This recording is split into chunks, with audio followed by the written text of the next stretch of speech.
आज के इस वीडियो में हम एडोब पेज मेकर के बारे में और ज़्यादा जानेंगे। यह जो चित्र आपको दिख रहा है ये एडोब पेज मेकर का है और साथ में इसके कई सारे अवयव माने इसके जो एलिमेंट्स हैं वो सारी चीज़ें आपको यहाँ पे दिखाई जा रही हैं।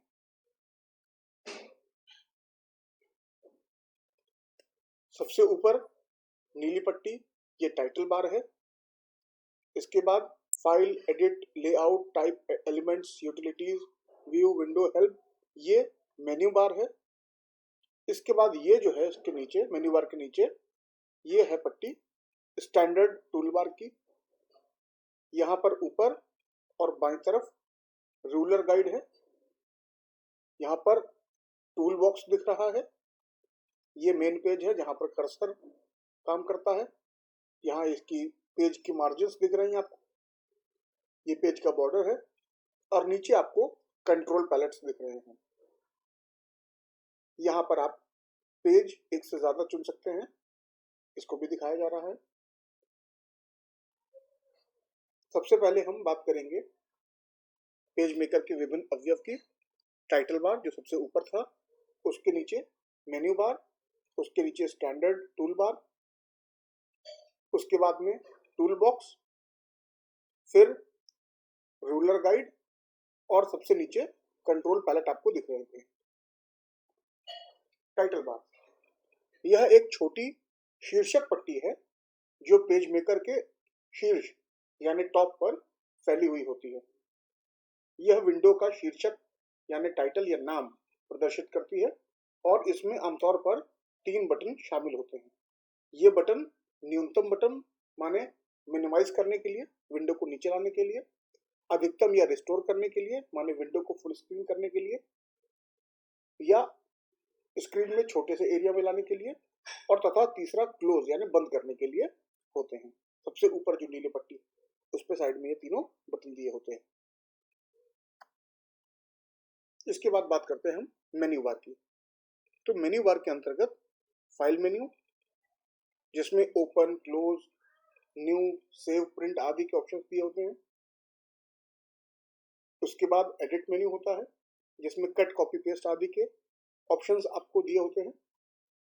इसके बाद आपको लेआउट मेन्यू दिया होता है जो कि go to page, move to next page, move to previous page आदि के ऑप्शंस आपको देता है।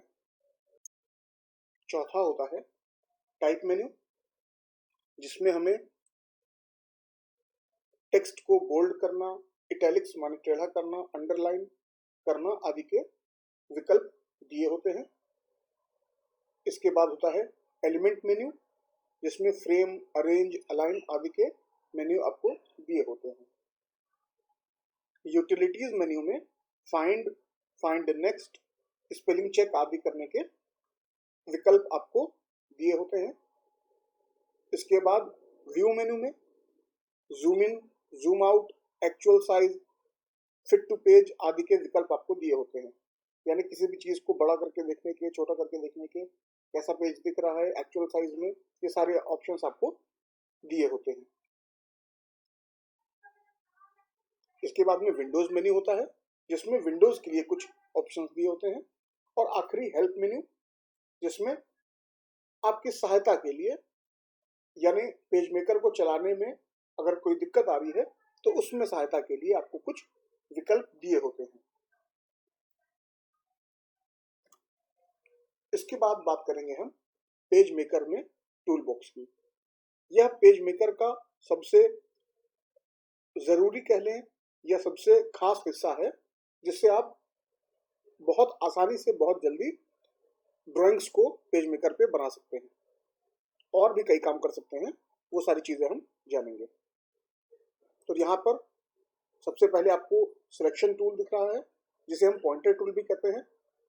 बगल में है टेक्स्ट टूल, इधर rotation tool, crop tool, line tool, constraint line tool, rectangle tool, rectangle frame tool, ellipse tool, ellipse frame tool, polygon tool, polygon frame tool, hand tool और जूम टूल।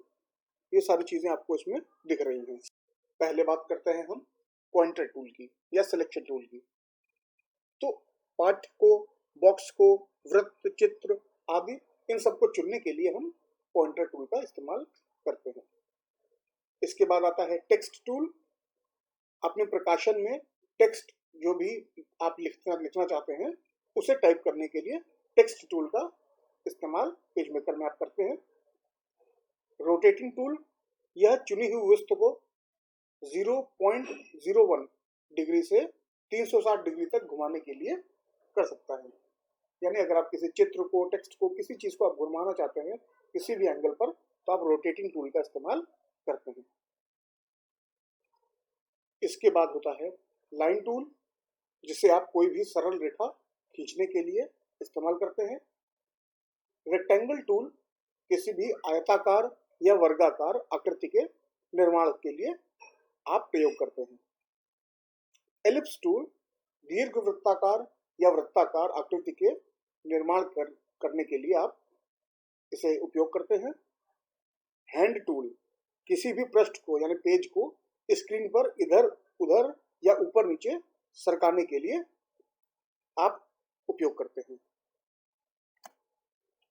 जूम टूल, किसी भी पृष्ठ को screen पर छोटा या बड़ा करके देखने के लिए आप जूम टूल का इस्तेमाल करते हैं।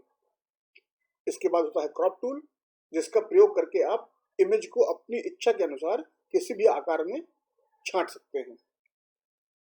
ऑब्लिक लाइन टूल, एक कोण पर सीधी रेखा का निर्माण करने के लिए, यानी सीधी रेखा अगर आपको किसी कोण पर यानी 45 डिग्री पे, 30 डिग्री पे, 22 डिग्री पर, किसी डिग्री पर, किसी कोण पर आपको अगर लाइन बनानी है तो आप ऑब्लिक लाइन टूल का इस्तेमाल करते हैं। बॉक्स टूल, आयताकार आकारों का निर्माण करने के लिए आप बॉक्स टूल का इस्तेमाल करते हैं। सर्कल टूल का इस्तेमाल वृत्ताकार या दीर्घवृत्ताकार आकारों का निर्माण करने के लिए करते हैं। सर्कुलर फ्रेम टूल, वृत्ताकार या दीर्घवृत्ताकार टेक्स्ट बॉक्स का निर्माण करने के लिए। अब यहाँ पे समझने वाली बात यह है कि जो फ्रेम टूल है ये टेक्स्ट बॉक्स का निर्माण करने के लिए होते हैं। अगर सर्कल टूल है तो यह एक वृत्ताकार या दीर्घवृत्ताकार यानी सर्कल का इस्तेमाल, सर्कल को बनाने के लिए इस्तेमाल होता है। लेकिन अगर आप सर्कल के शेप में टेक्स्ट बॉक्स बनाना चाहते हैं जिसमें आप कुछ लिख सकें तो आपको सर्कुलर फ्रेम टूल का इस्तेमाल करना पड़ेगा। और आखिरी में होता है पॉलीगन टूल, जिसमें आप 4 से ज्यादा कोने वाले आकार का निर्माण कर सकते हैं। इस वीडियो में इतना ही। अगले वीडियो में हम जानेंगे पेज मेकर में काम कैसे करते हैं।